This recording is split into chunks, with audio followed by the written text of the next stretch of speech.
Meron pong isang kasabihan, it never rains in my life, but it pours. Hindi lang daw umuulan, kundi bumubuhos pagka dumarating. At ito po ay karamihan na binabanggit ng mga nakakaranas ng napakaraming mga sabay-sabay, kung minsan na tinatawag na dagok sa buhay. Maraming hirap, maraming pasanin, maraming mga sakit sa buhay. At marami po mga tao, pagod na ang treatment nila sa kanilang buhay, parang isa na lamang na walang katapusang hirap. Kung tayo man yon, ay ano po ba ang mensahe sa atin ng Panginoon? At kung hindi tayo, paano tayo makapag-minister sa mga kapwa natin na ganito ang kalagayan sa buhay? Pagod ang isip, pagod ang puso, pagod ang katawan. Ang atin pong mensahe, nakakapagod ang buhay. Yan ba ang attitude natin kumisan o nararamdaman o complaint ng maraming nasa paligid sa atin? Patuloy kaming lumalapit sa iyo, aming Ama. Humihingi kami ng pusong magiging matabang taniman ng iyong salita. Kayo lang naman na aming dinudulugan at nalalapitan, at kayo ang aming magulang. Kami po ang tunay na pwede naming lapitan anumang panahon. Kami man yung nagkamali o kami yung pinagkamalian, kami man ang nagkasala o kami, Panginoon, yung naagrabyado, kayo pa rin ang aming lalapitan. Kayo pa rin ang aming kailangan. Humihingi kami, Panginoon, ng patuloy na paglilinis nyo. Nawa ay inyo po, Panginoong, hugasan namin mga kasalanan. Do not count our sins against the blessing that may be received by people through us. At kami, Panginoon, ay marapatin mo, di man dapat na maging daluyan na iyong pagpapala. Cleanse us.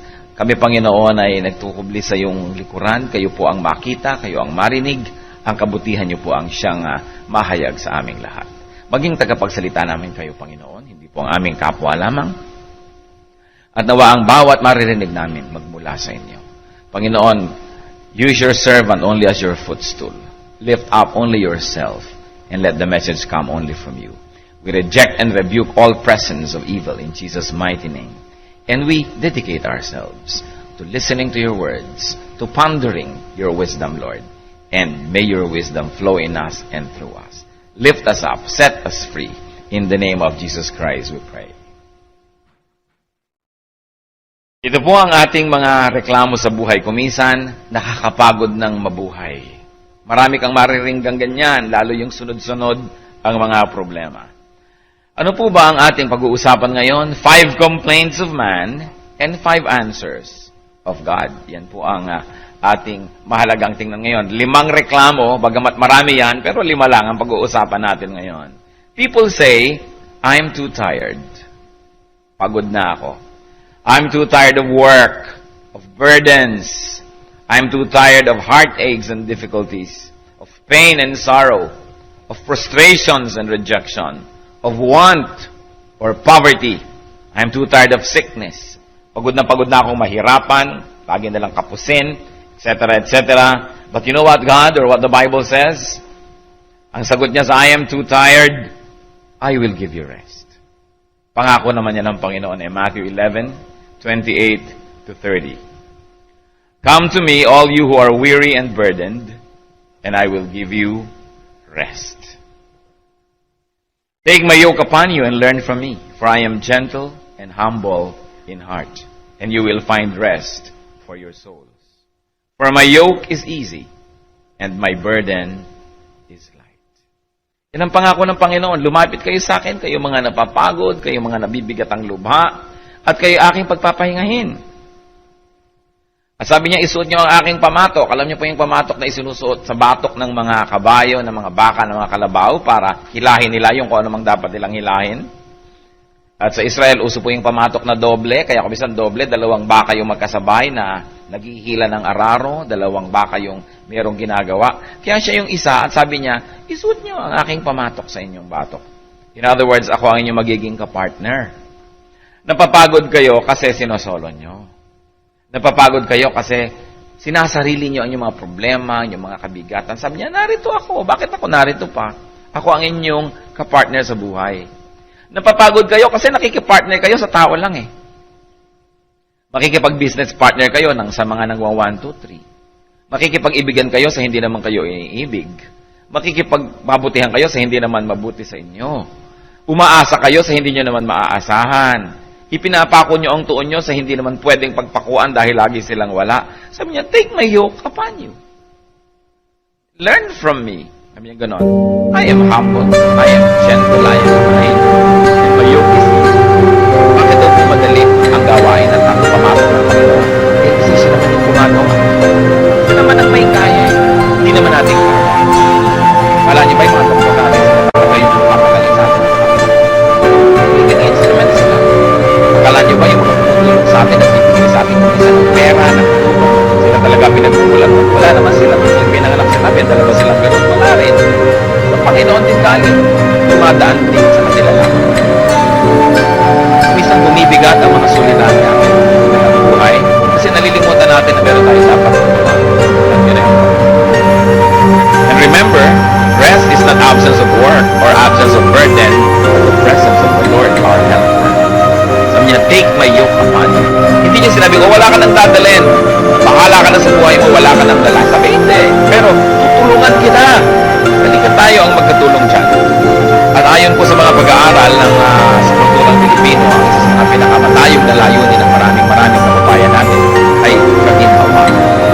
At yan ang pangako ng Panginoon, rest. Rest for the body.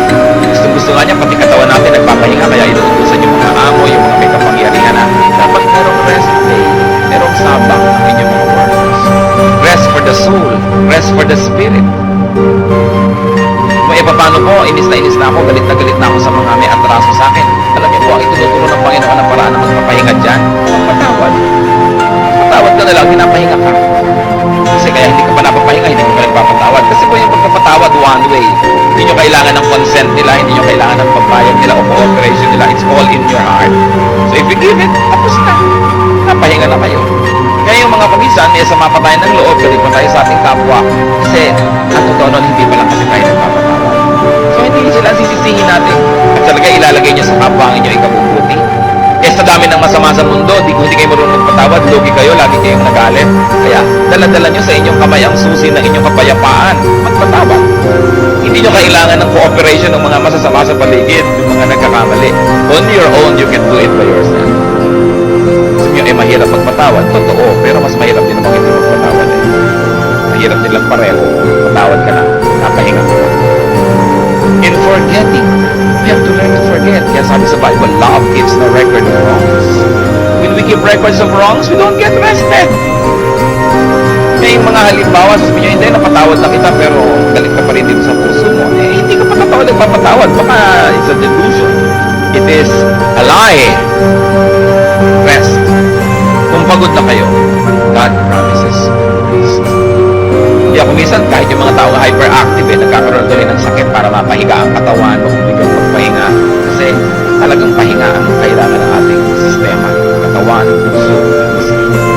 Kung may mga napapagod na, hindi ninyo kapartner ang Diyos. Sobrang kasi kung kapartner natin siya, meron tayo na pagsusumbungan, nalalayan na, nasasabihan, may nagbibigay sa atin ng pahinga, ng comfort, ng inspiration. That's why the Lord says, I am just here, a prayer. Ano ba po ibang reklamo ng mga taong napapagod sa buhay? I'm tired of serving people. I'm tired of serving my relatives, my friends, my amo. I'm tired of serving everybody around me. Pagod na ako. Wala nang gawa mga tao kundi pagod na ako. Alam niyo po ang sagot ng Panginoon dyan? Pagod ka na in serving people? Serve me. Colossians 3:23 and 24. Whatever you do, work at it with all your heart as working for the Lord, not for men. Since you know that you will receive an inheritance from the Lord as a reward. It is the Lord Christ you are serving. Sabi natin, ibig mo sabihin, yung nag-aalaga ako ng nanay ko na pagkasuwit-suwit, naalagaan mo ba, pinapagalitan ko ba? I'm serving the Lord, yes. Kasi ang sabi ng Panginoon, whatever you do to the least of these, nilikha ng Diyos ang lahat ng tao, mahal niya ang lahat ng tao. Sino ang naglilingkod sa mga tao na yun ay parang ang Panginoon rin ang pinaglilingkuran. At sino man ang sumasakit sa mga taong iyon, ang gumagawa ng masama sa kanila, ang Panginoon din ang ginagawa ng masama. Kasi ang Panginoon ang magulang nating lahat.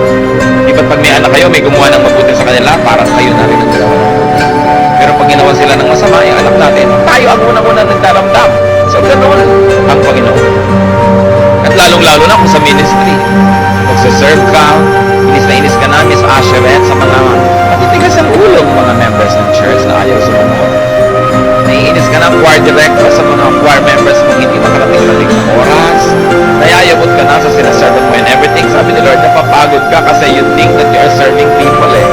Pero i-consider mo na that you are serving people. In other words, ina-appreciate kung ginagawa mo kung nila inaapos.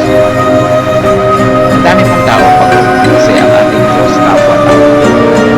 Pag na-in-love talaga namang nabaliw na ng gusto. Yun na lamang object ng kanyang love ang lahat-lahat. Kaya tuloy pag umalis ay baliw na baliw ang iniwan. Paano? They are only serving people. Pagkatapos, pagka hindi ka in-appreciate, hindi ka tinawa ng utang na loob, galit na galit ka naman. Sabi Lord, serve. Serve the people around you in God's name. And serve the people around you for God's pleasure. Think, consider, and know that you are serving the Lord whenever you serve people. And you will be refreshed. Nakaka-refresh siya.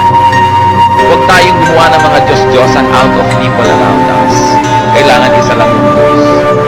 Sobra kasi naman yung iba, pagka na-in-love, nahulog ang loob, pagka nahulog ang loob nila sa ganitong nobyo at nobya, sobra yun na ang Diyos. Ang Lord, sir. You shall have no other gods before me. Pinagutos niya. Kaya kayo masyadong nasabing gastado na yung damdamin ninyo.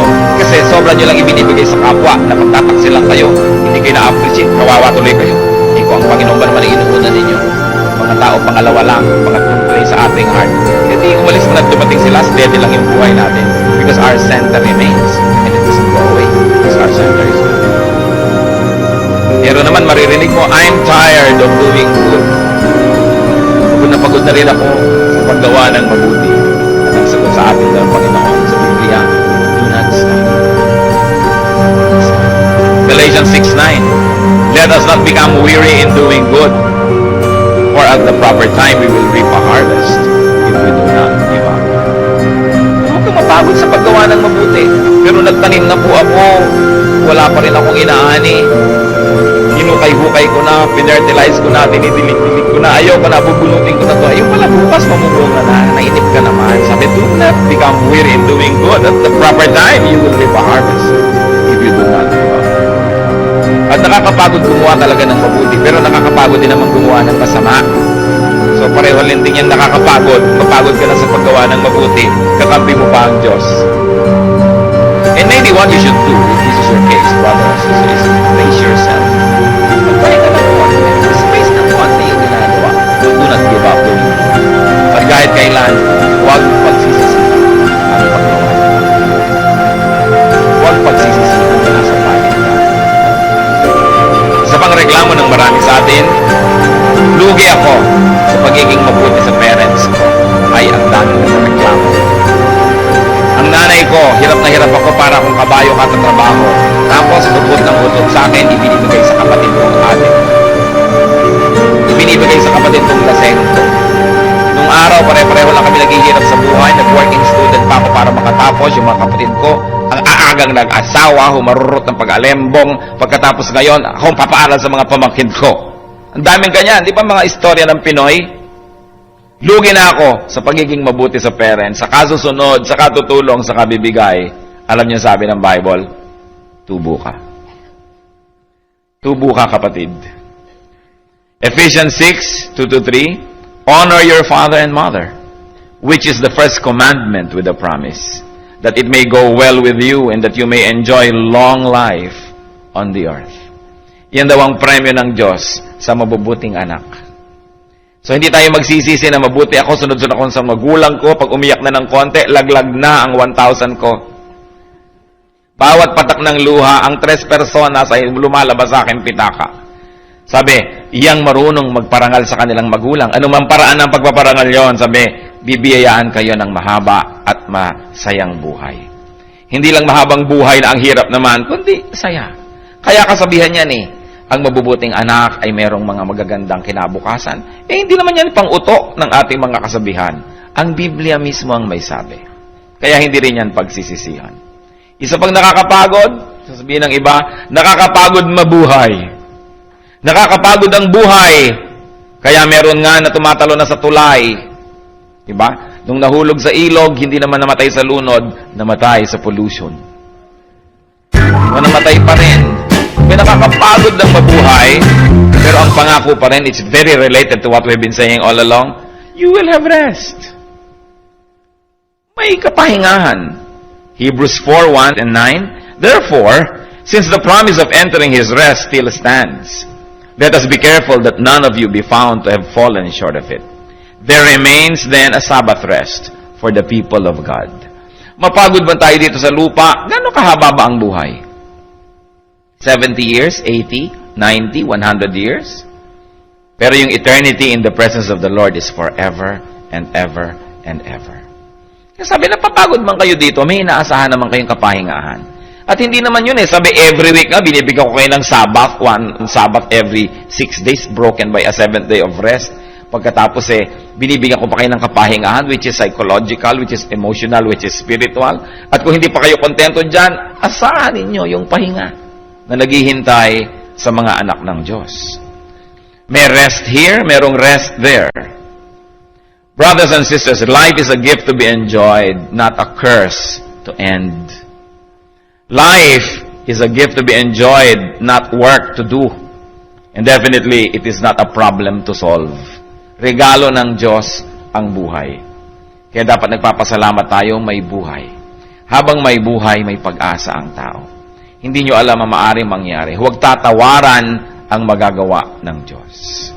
Ang mahalaga, kapartner natin siya at kasama sa lahat ng ating ginagawa. Hindi lang kapartner sa paglutas sa mga problema natin, kundi kapartner sa paggagawa ng ating mga desisyon. Maraming mga tao sobrang napapahamak kasi hindi kasama ang Diyos pag nagde-decide, mag-isa. Tapos pagka sumabit na, nalagay na sa gulo, kasama na ang Diyos. Doon na ngayon hahanapin ng Diyos at doon na ngayon tatawagin ng Diyos. Kailangan decision making pa lang kasama na siya. Kailangan nag-iisip pa lang tayo kung saan dadali ng ating pera, anong bibilhin natin, kanino tayo makikipag-partnership. Kasama na agad ang Diyos. Prayerful na tayo. Bagamat willing naman ng Lord na samahan tayong umahon sa mga nakakahulugan nating pusali, siguro naman kung kasama natin siya sa ating paglalakad, hindi tayo mahuhulog sa mga pusaling yon. Kaya partnership with God is very important.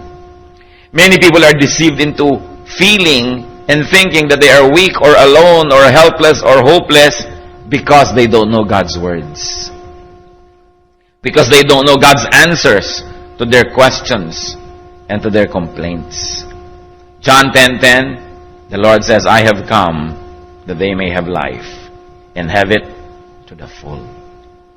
Ang kalooban ng Diyos, ang gusto niya, ang buhay natin punong-puno, maganda, mahusay, makulay. So sabihin niyo, paano naman ako sasaya kung mahirap ako, wala akong masyadong pera? Sa palagay niyo ba, lahat ng may pera, masaya? So, paano naman ako sasaya, meron akong kapansanan sa aking katawan? Sa palagay niyo ba, yung lahat ng walang kapansanan, masaya? Yung paano naman ako sasaya, wala akong kabiyak sa buhay? Sa palagay niyo ba, lahat ng may asawa, masaya? Paano naman ako sasaya? Wala akong US visa. Sa palagay niyo ba, lahat ng may visa, masaya? Ang sinasabi ko lang dito mga kapatid, yung kasiyahan is not a matter of your station in life. It's a matter of attitude. Kung ano yung attitude mo, pwede kang sumaya, pwede kang lumungkot. Kailangan, yung attitude natin laging nakababad sa salita ng Diyos. Na lagi tayong positive yung tinitingnan natin sa buhay. Kasi sabi sa Bible, everything that happens is a blessing to those who love God and are called according to His purpose. So may pagpapala ang Diyos, walang swerte-swerte, malas-malas. Alam ng Diyos ang nangyayari sa ating buhay. Kung pinapayagan niya na hindi tayo umunlad sa negosyo, may dahilan.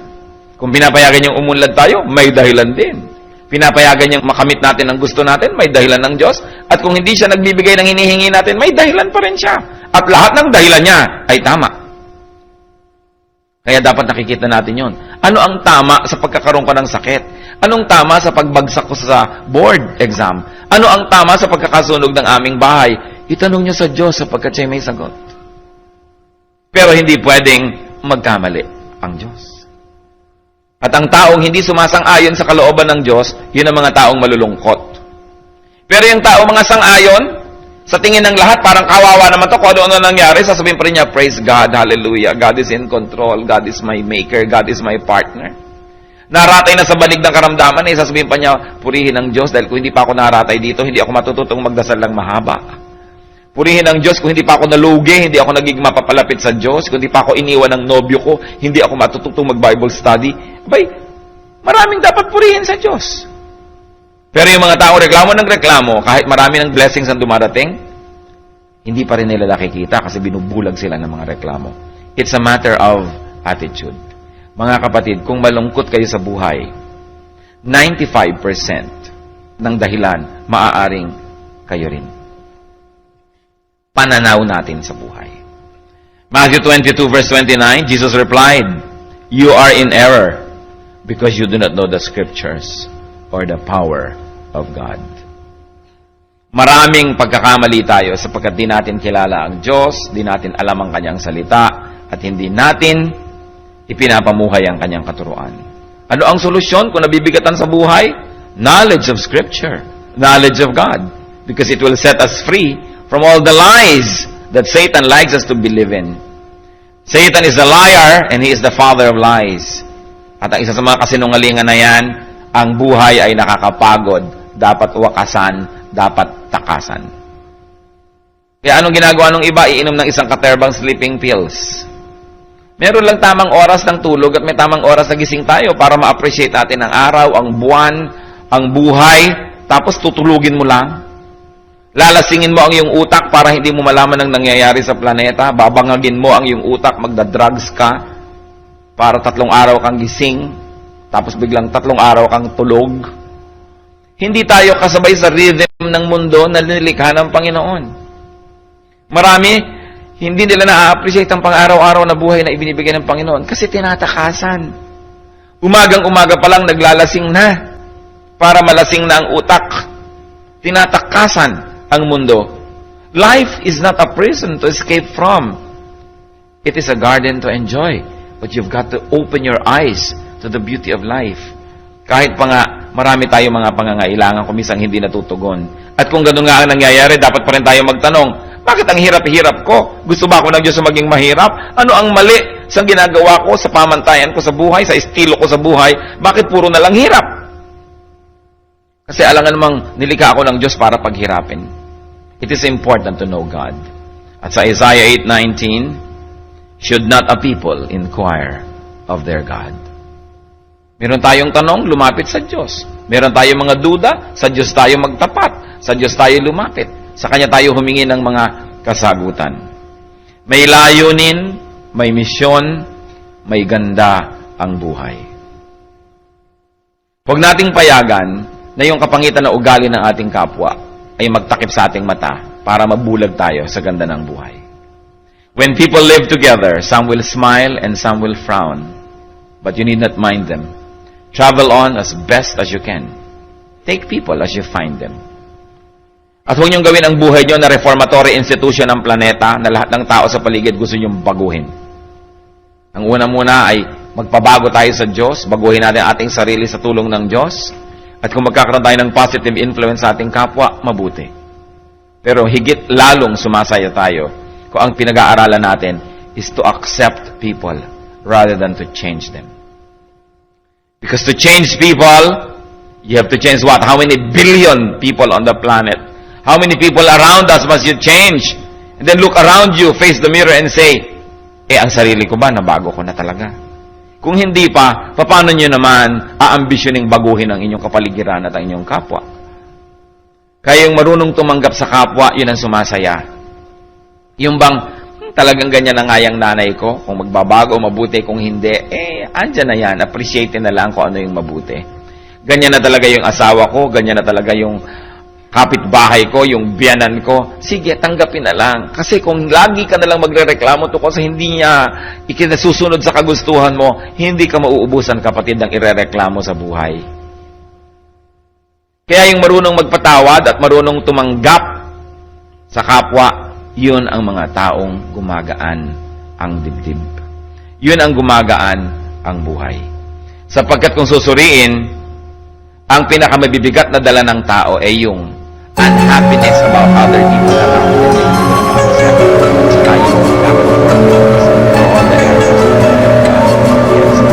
Yung dalawa lang na yon ang tanggalin nyo sa inyong buhay. Kagangan. At yung biglang black and white yung buhay o dinigan. Oh Lord. Makakakita ka ng kagandahan sa sunrise and sa sunset. Ma-appreciate mo ang ulan. Baka nga pati baha, magandahan ka naman. You know, walang imposible sa mga tao na ang puso ay malapit. Do not expect too much. Do not. You will only bound to it. And do not depend on others for your well-being, for your happiness, and for your security. Yung kantang Learning to Love Yourself is the greatest love of all. Pero kahit man lang po na kailangan marunong kang mahalin ang iyong sarili. Huwag mong iasa sa iba na mahalin ka. Nagtatampo ka, hindi ka inaabutan ng kape, magtimpla ka. Nagtatampo ka, hindi ka pinadala ng bulaklak, bumili ka ng bulaklak at ibigay mo sa sarili mo. Treat yourself well.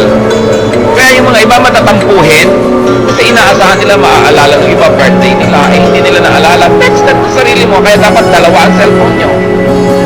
Text ka ng text sa sarili mo, hello, I miss you, kumusta ka na? Be good to yourself. Yung iba, o bakit ganyan ang itsura mo? Kasi hindi mo lang ko na batin. Iba din yung sarili mo. Alam nyo yung tao, pag inaasa nyo sa iba ang inyong kaligayahan, lulungkot lang kayo. Lulungkot lang kayo.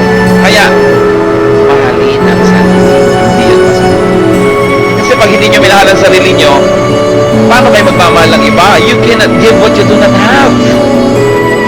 So, mahalin ang sarili. Be good to yourself. Yung iba, kaya ayun, o bakit ito naglalakad sa tabi ng dagat at gustong tumalon?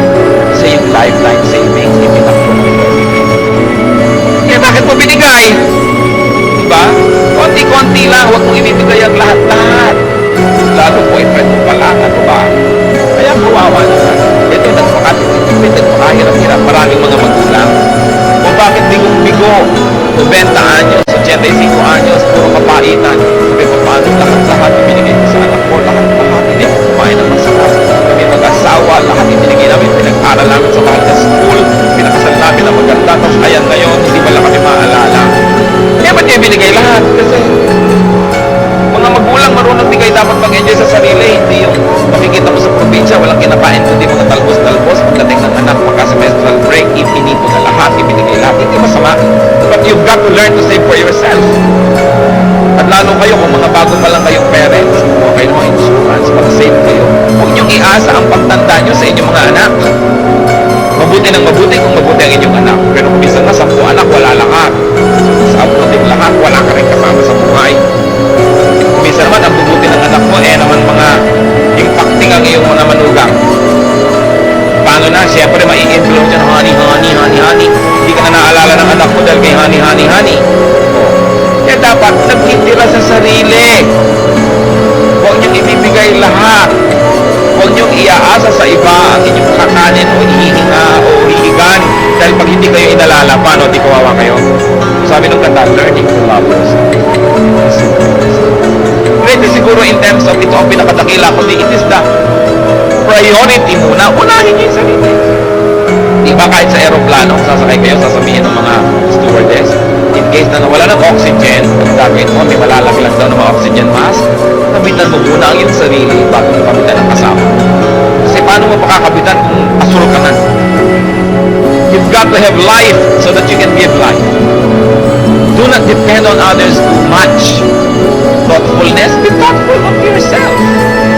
Be kind to yourself. Not at the expense of being unkind to others. Important. And then depend on God. Work for God. Work whatever your burden is. So, ano po ang mga dapat nating isipin? Ano ang mga dapat nating maalala sa mga reklamo? Sinabi ng Panginoon, I'll give you rest. You're tired of serving people, Lord, serve.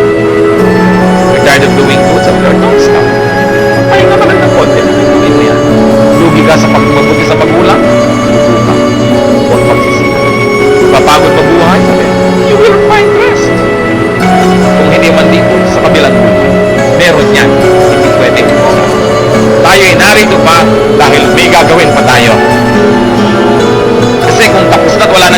ang Diyos, not 1 second longer will make you live on earth.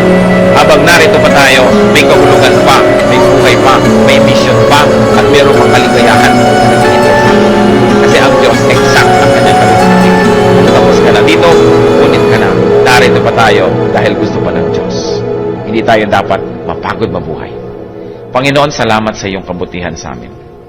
Salamat sa iyong mga pagpapaalala. At salamat, Panginoon, sapagkat kayo ay tunay na pinagmumulan ng kaliwanagan sa aming puso. Nawa, Panginoon, ang aming dalangin kung may mga kapatiran kaming nakikinig ngayon sa iyong salita. Na ganito ang kalagayan, napapagod na sa buhay, kung minsan gusto nang sumuko. Ipakita mo sa amin, Panginoon, ang kabanalan ng buhay. That life is sacred because it comes from you. Na maluwalhati namin kayo, masamba sa pamamagitan ng pagiging buhay. Na buhay na hindi lamang naman hinahanap nyo yung buhay na nagdarasal, nagpupunta sa church, kundi buhay na natutuwa kaming ma-enjoy ang iyong creation. When we have a cool shower, when we drink a steaming cup of coffee, when we enjoy the breeze, O Lord, when we look at the sunset, when we find the beauty of the stars, that we remember you. That you want us to enjoy. You have surrounded us with so many beautiful things to soothe us, to please us. Nawa, Panginoon, makita namin kayo sa mamunting mga bagay. May we find you, Lord, in the smile of a child, in the small gestures and touch from our friends. Makita namin kayo, Panginoon, sa mga natatanggap naming cards and text messages. Makita namin ang kabutihan ninyo, maging sa mga na-enjoy namin, Panginoon, na hangin from electric fans, from air conditioning, lahat ng mga natural things na ito, Panginoon, you arrange and you rearrange and you enable men to arrange and rearrange for our comfort, for our enjoyment. You are a very thoughtful God. Pag nag-enjoy kami, Panginoon, ng malamig na inumin, ng mainit na pagkain, maalala namin kayo that even temperature comes from you. Pag kami, Panginoon, nakakaroon ng fever, maalala namin how you have designed our body to fight foreign matter, Lord, that tries to make us sick. That's why our body responds. Pagka nasusugatan kami, Lord, at nag-aampat yung dugo, Lord. When our blood stops flowing because of the mechanisms that you have given our body, maalala namin kayo. Pag inaanto kami, Lord, na gusto na namin magpahinga sa